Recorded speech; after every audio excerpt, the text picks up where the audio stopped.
The latter is an unalienable part and of course a fundamental part of our holistic approach towards the security, towards the first one as the security itself and in general. This is exactly where the United Nations organization must play its crucial role, especially in implementing its own decisions like United Nations General Assembly's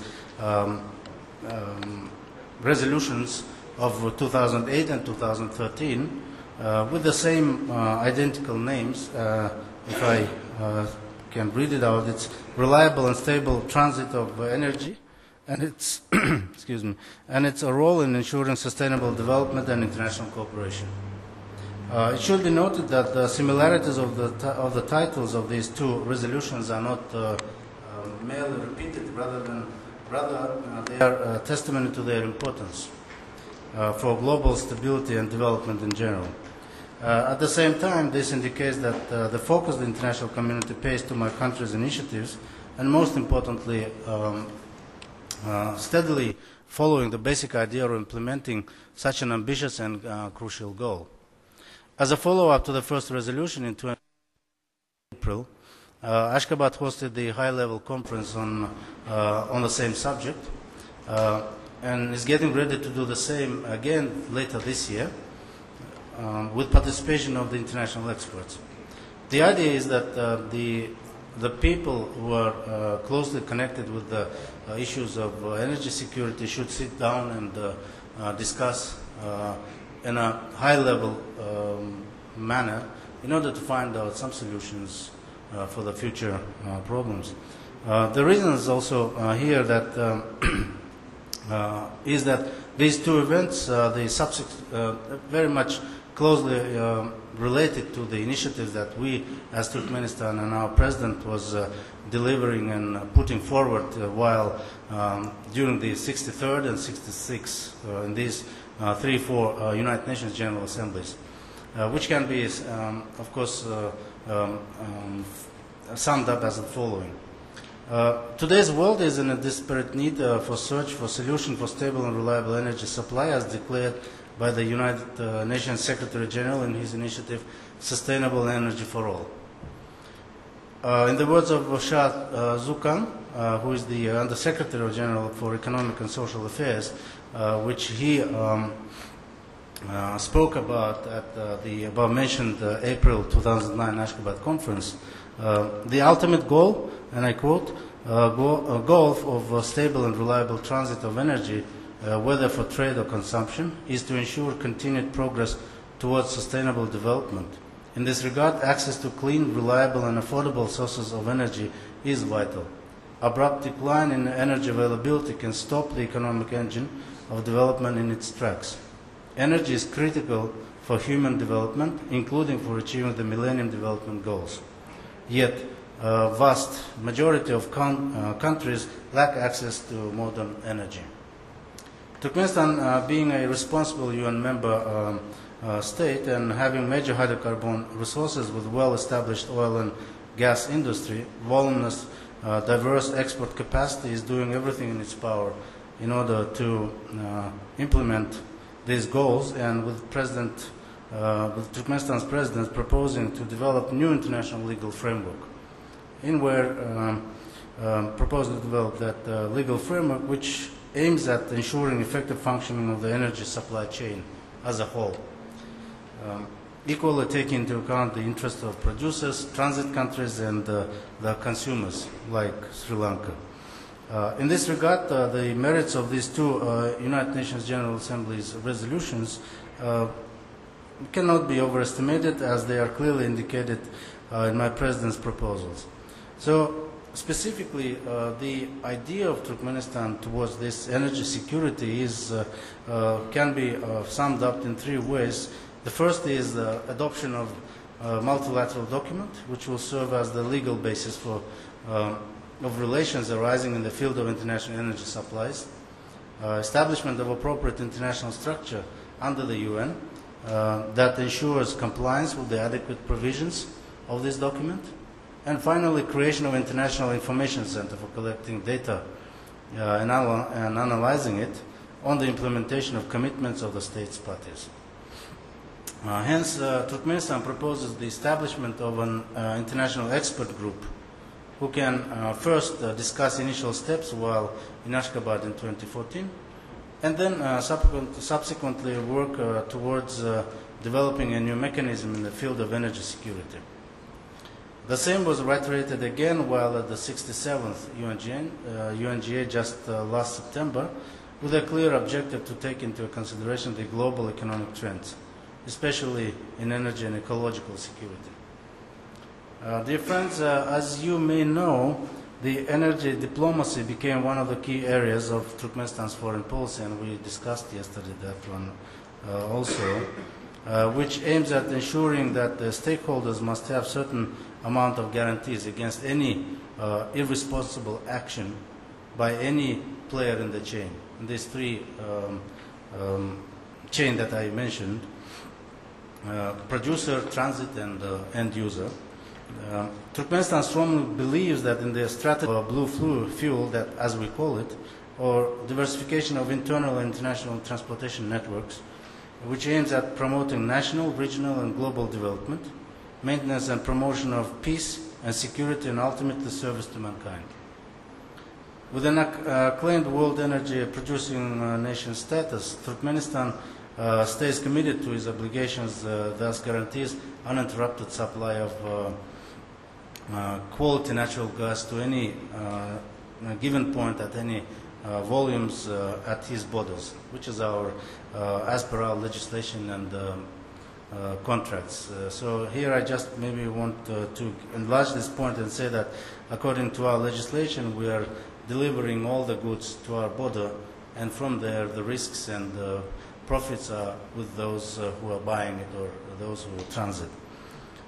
The energy policy of my country not only clearly identifies priorities for development of the national energy sector for the decades to come, but also outlines specific steps towards integration into the global energy system.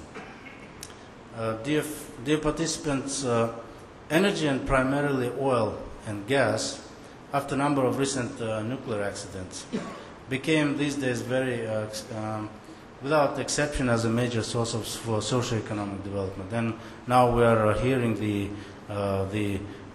term of gas revolution that is going on around. But not all the countries have them readily available in their depth. This is the fact. Certainly this stimulates international economic relations in many ways. Regional, inter-regional integration processes through international partnerships in the energy sector. Our political instability in certain regions of the world, the lack of universally recognized international legal regulatory mechanisms that I mentioned earlier, insufficient and inadequate energy infrastructure in different geographic localities, all these have led to the fact that the current system of international energy supply became one of the weakest point of the global economy, and this is also a fact.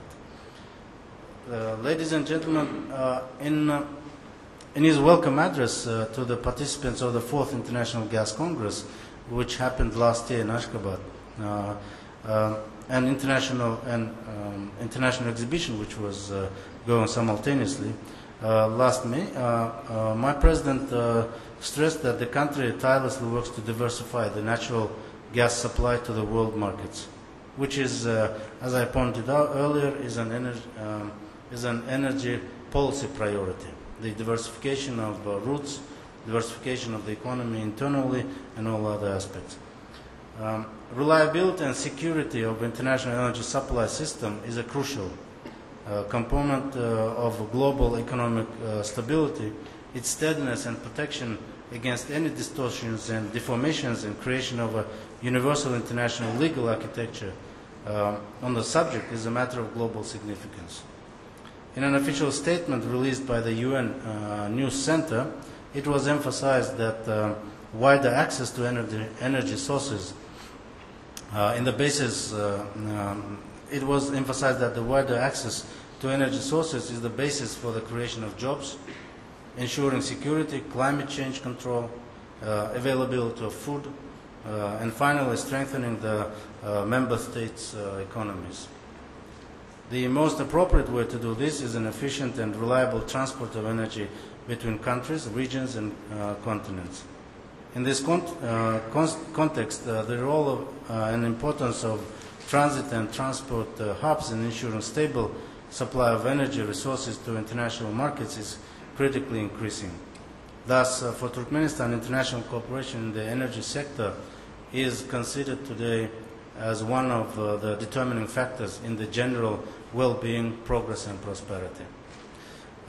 Excellencies, the Turkmenistan-China pipeline, gas pipeline, commissioned in December 2009, ushered a new era in the 21st century energy trade and became the largest energy highway of Eurasia. National interest in this project met with the political will, economic pragmatism, led to the choice of a new geographic route for Turkmen energy resources. Originating in on the richest gas fields on the right bank of the Amudarya, and this is not Galkanish that we all know, but this is on the right bank of Amudarya River. The 7,000 kilometers long pipeline with hundreds of infrastructure projects created thousands of new jobs is in fact a fascinating and unique engineering endeavor. Being unprecedented in scale of construction, it is also a unique precedent in international relations and must be considered as a new energy bridge of goodwill and openness, readiness to long-term and wealth to the country. It is difficult, of course, to overestimate the importance of and global significance of yet another major regional project that everyone was mentioning yesterday, the TAPI pipeline project, initiated by my country. You all know that the framework agreement on implementation of the first of this project was signed at Ashgabat summit in December 2010 with participation of three heads of member states and Indian Petroleum Minister. At the summit, President Berdimuhamedov underlined that the TAPI gas project not only just a mutually beneficial energy and economic project, rather as an event of great political significance, which confirmed that the combination of and compatibility of interests in international energy domain and in geopolitics at large are real and feasible. The implementation of the East-West gas pipeline project in Turkmenistan, which started in 2010, is designed to give boost to the national economy that has ambitious plans for deepening its potential with an intention to create a blue ring within the country, capable of connecting all the major fields that the country possesses. This project, with the installed capacity of 30 billion cubic meters per annum of gas, will pass through Mari, Akhal, and Balkan provinces that we have, the major oil and gas producing provinces. Its commissioning will also create additional opportunities for gas exports to international energy markets, including the promising routes such as Caspian and Trans-Caspian pipelines to the west. I think in this sense I can tell you that we're not getting away from that issue. We are ready to discuss all these Caspian and Trans-Caspian pipeline projects because for us it's important, as I said earlier, that we'll need a diversification of our energy routes. Keeping in mind the goal of industrialization, Turkmenistan has given top priority to the issues of technological modernization of his energy industry. Wide-scale programs are planned to further increase capacity of oil and gas processing industry, construction of modern technologically advanced petrochemical and chemical factories capable of producing a wide variety of much demanded goods by the domestic and foreign consumers. In conclusion, I'd like to to always keep in mind that in pursuing goal of increasing production of hydrocarbons and their safe delivery to the customers, Turkmenistan is not only looking to its economic and monetary benefits. This is clearly indicated in our all programs, internal programs and external strategies for foreign relations. Rather, in today's world, in order to obtain security at large and energy security in particular, it is equally important that Turkmenistan looks beyond these obvious reasons. For us, it is equally important that every stakeholder gets its share of benefits. This is exactly what my president stresses upon tirelessly, that one's security cannot be sustained by someone else's insecurity. Security is not just a modern trend, but a necessity, and security cannot be achieved in fragments or partially, but in a holistic, comprehensive, and universal way, where every aspect does matter, whether it is strategic or tactical, economic or political, social, ecological, or any other. And if we take into consideration only energy security, it becomes quite obvious that state of global economy is an urgent need for drafting and adoption of the UN Convention on Energy Security, which Turkmenistan proposed to do while on those general assemblies that we participated last 5 years. Yesterday there were many points that pointed out that the energy security and all these things, probably that we can, maybe in a Q&A session we can continue with all these things, but here I would like to stop and thank you for your attention.